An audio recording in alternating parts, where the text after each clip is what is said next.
যেদিন শপথ নেওয়া হলো, শপথের প্রথম দিনই আমরা দেখলাম তারা শপথ গ্রহণ করলেন না। সংস্কার পরিষদের সদস্য হিসেবে তারা শপথ গ্রহণ না করে গণভোটে গণরায়ের বিরুদ্ধে অবস্থান নিল। আমরা যখন গণ অভ্যুত্থান করেছিলাম, আমরা একটা কথা খুব স্পষ্টভাবে বলেছিলাম যে আমরা পুরনো রাজনৈতিক বন্দোবস্তের পতন চাই, আমরা শুধু শেখ হাসিনার পতন চাই না। আমরা তো শেখ হাসিনা সরকারের পতন অবশ্যই চাই, পাশাপাশি আমরা রাষ্ট্র সংস্কার করতে চাই, এমন একটা বন্দোবস্ত প্রতিষ্ঠা করতে চাই যেখানে বারবার বাংলাদেশকে স্বৈরতন্ত্রের কবলে পড়তে হবে না।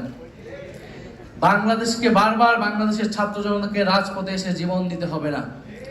এদেশের মানুষের বৈষম্য দূর হবে, এদেশের মানুষের অধিকার নিশ্চিত হবে, এদেশের স্বাধীনতা, সার্বভৌমত্ব এবং জাতীয় মর্যাদা নিশ্চিত হবে।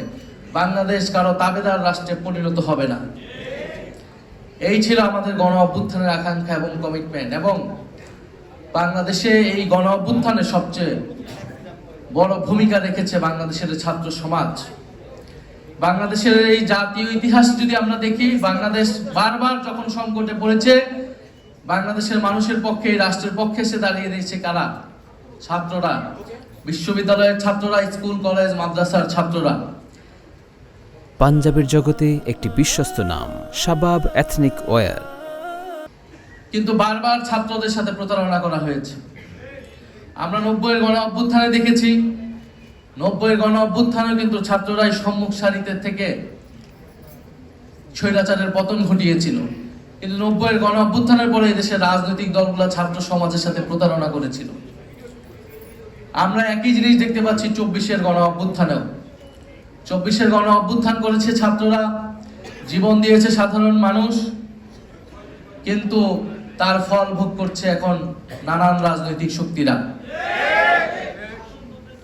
এবং আমরা দেখছি যে বাংলাদেশে আমাদের যে দাবিগুলো ছিল, সংস্কার, বিচার, অর্থনৈতিক লুটপাটের বিচার, ফ্যাসিবাদ এবং আধিপত্যবাদের কবর রচনা করা, সেই সব কিছুকে তোয়াক্কা না করে যারা সরকার দলে রয়েছে তারা জনগণের বিরুদ্ধে আবার অবস্থান নেওয়ার চেষ্টা করছে।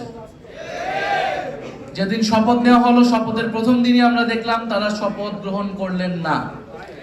সংস্কার পরিষদের সদস্য হিসেবে তারা শপথ গ্রহণ না করে গণভোটে গণরায়ের বিরুদ্ধে অবস্থান নিল। যেখানে এই নির্বাচন হয়েছে, গণভোট হয়েছে, গণভোটের যে আদেশ, সে আদেশে স্পষ্টভাবে বলা আছে একই দিনে শপথ নিতে হবে। কিন্তু তারা আওয়ামী লীগের মতোই সংবিধানের দোহাই দিয়ে এই সংস্কার পরিষদের শপথ নেওয়া থেকে বিরত থেকেছে।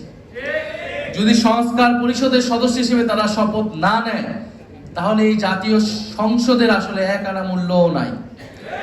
কারণ বাংলাদেশের মানুষ আমাদেরকে ভোট দিয়েছে, গণভোটে হায়ের পক্ষে ভোট দিয়েছে সংস্কারের জন্য। এটা শুধু জাতীয় সংসদ হওয়ার জন্য নির্বাচন হয় নাই, এই নির্বাচন হয়েছিল সংস্কার পরিষদ হিসেবে এটাকে কার্যকর করার জন্য। আমরা দ্বিতীয়ত দেখতে পাচ্ছি তারা বিচার প্রক্রিয়ায় হস্তক্ষেপ করলো। তারা কোনো কারণ ছাড়াই, কোনো অভিযোগ ছাড়াই ট্রাইব্যুনালের যে প্রসিকিউটর ছিলেন, চিফ প্রসিকিউটর, তাকে সরিয়ে দিলেন। এবং বিচারে নানা ধরনের হস্তক্ষেপের কথা আমরা শুনতে পাচ্ছি। যারা ভিকটিম ছিল, যারা সাক্ষ্য দিয়েছে নিজে উৎসাহ থেকে, তাদেরকে নানাভাবে চাপ প্রয়োগ করা হচ্ছে এবং তারা নানান হুমকির মুখে আছে। ফলে আমরা খুবই সন্দিহান যে বিচার প্রক্রিয়াও সুষ্ঠুভাবে এই সরকারের আমলে হবে কিনা, সেটা নিয়ে আমাদের মনে, জনগণের মনে সন্দেহ তৈরি হয়েছে। তৃতীয়ত আমরা দেখছি